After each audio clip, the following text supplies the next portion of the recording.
Сәлеметсіздер ме, құрметті оқушылар? Бүгін қайта кездескеніме өте қуаныштымын. Бүгін осындай бізде бір оқушылар теңдеу беріліп тұр екен. Бір шамамен Б деңгейінің, бір С деңгейінің есебі ғой. Шығарып көрейік оқушылар, давайте. Жалпы оқушылар не істесем болатын есепті?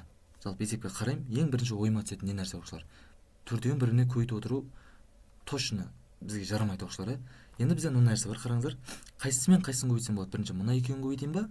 Сосын мына екеуін бірге көбейтейін ба? Әлде мынаумен ең соңғысын көбейтіп, екі шеткіні, одан кейін мына ортада екеуін көбейтейін ба? Қалай оқушылар? Мысалы, ойымызға қайсысы бір ыңғайлы болып тұр?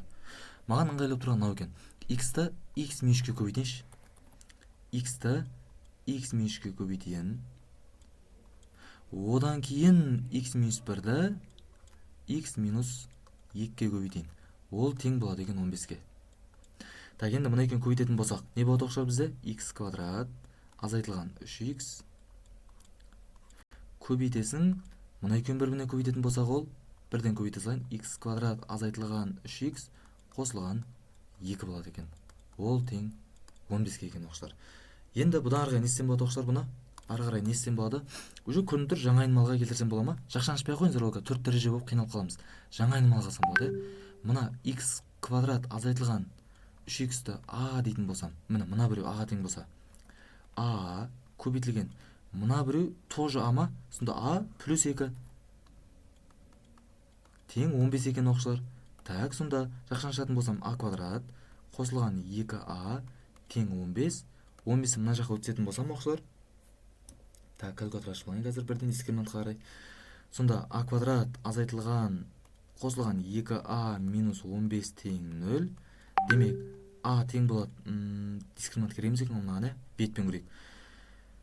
Так, минус 5 пен 3 бола ма? Минус 5 және 3 болады екен оқушылар. Енді a деп отқан кім бізде? Қайттан орнына наны әкеп теңестіріп қойым, сонда болды. Демек, x квадрат минус 3x тең болады минус 5-ке бірінші жауап. Келесі a тең 3 деген ол x квадрат минус 3x тең 3 екен. Так, мына шығаратын болсақ, x квадрат азайтылған 3x, 5-ті мына жаққа плюс өтетін болсаң, плюс 5 тең 0.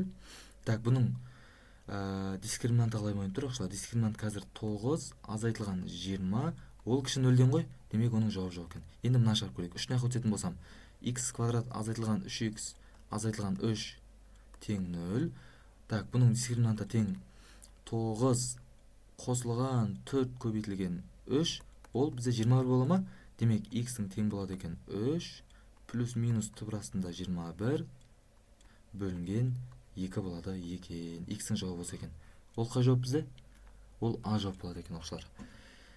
Оқушылар есебін ағым болса, бөлісіп, коммент басып, коммент жазып, лайк басып қойыңыздар. Келесі кездескенше аман сау болыңыздар.